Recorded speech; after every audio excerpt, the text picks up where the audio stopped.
All. I'm an advocate in the High Court. I'm a Hindu married to a Christian.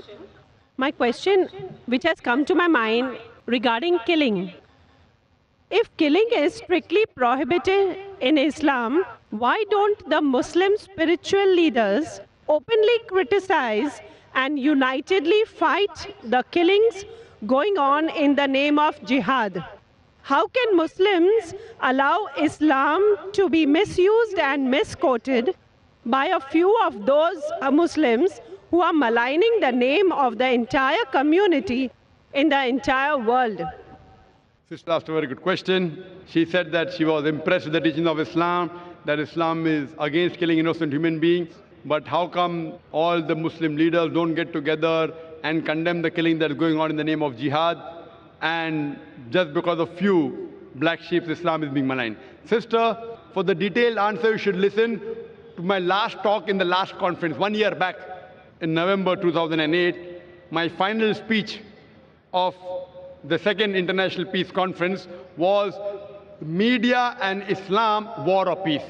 The main thing to blame, it is the media.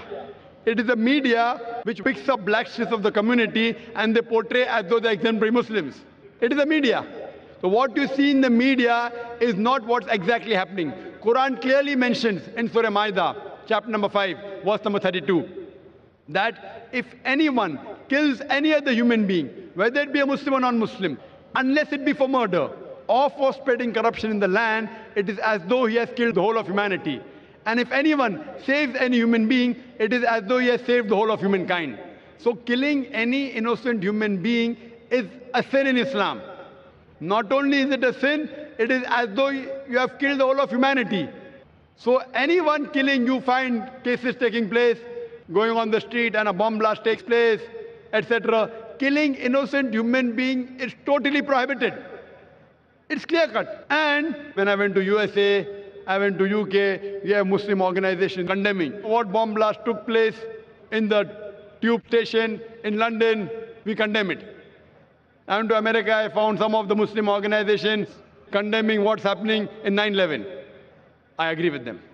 I agree with them. What happened in 9/11? A few thousand people killed. It is to be condemned. Who did it? I don't know. I'm not saying Muslims did it. It is the media which is saying there's no proof at all. There's no proof. But whoever did it, there are, if you go on the internet, you have various documentaries showing that it was a government job, inside job. George Bush did it. I don't know who did it.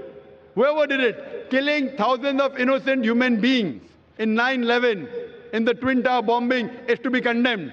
More than 50 people killed in the tube bombing in London is to be condemned.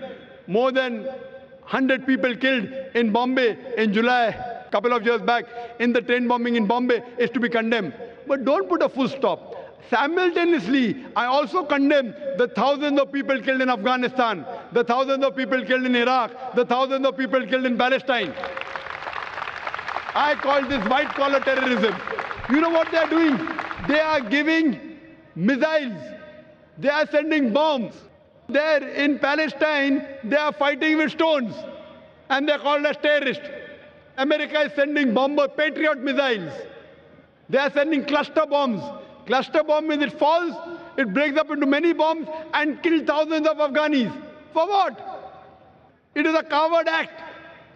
Therefore, I said in my last lecture, the biggest terrorist in the past couple of decades, it is George Bush.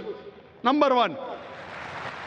There is no one who has killed as many people as George Bush has killed. And now he's no longer there. In Iraq, he has put a sanction on medicine and 500,000 children were killed in Iraq because of George Bush.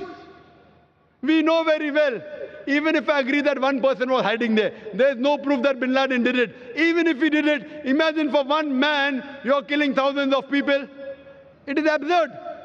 What we find, it is the media which is portraying. Media which is portraying that Muslims are doing this. I do know there are black sheep, sister. There are black sheep in a community. There are black sheep in every community. Indian media talks about Kashmir. How often do they talk about Assam? Naxalite, the Maoist. You know the biggest threat to India are the Maoists. What are they doing? They are bombarding the police stations. They are killing the police. The maximum killing that has been done in India by the Maoists, by the communists, the LTT, Hindus. Who calls them Hindu terrorist?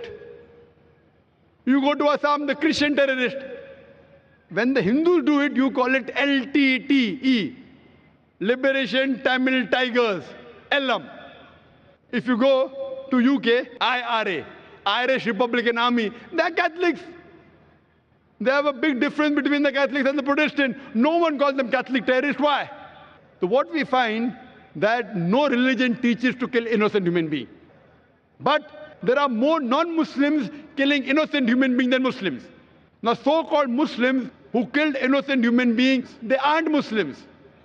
They aren't following the teachings of the Quran and the Prophet. But what the media does, media picks up these black sheep and they portray as though they're exemplary Muslims. So the media has to blame, number one. Media. The media can change black into white, day into night, hero into villain, villain into a hero. You can hear my talk, Is Terrorism a Muslim Monopoly? And you'll get more details, inshallah. Thank you.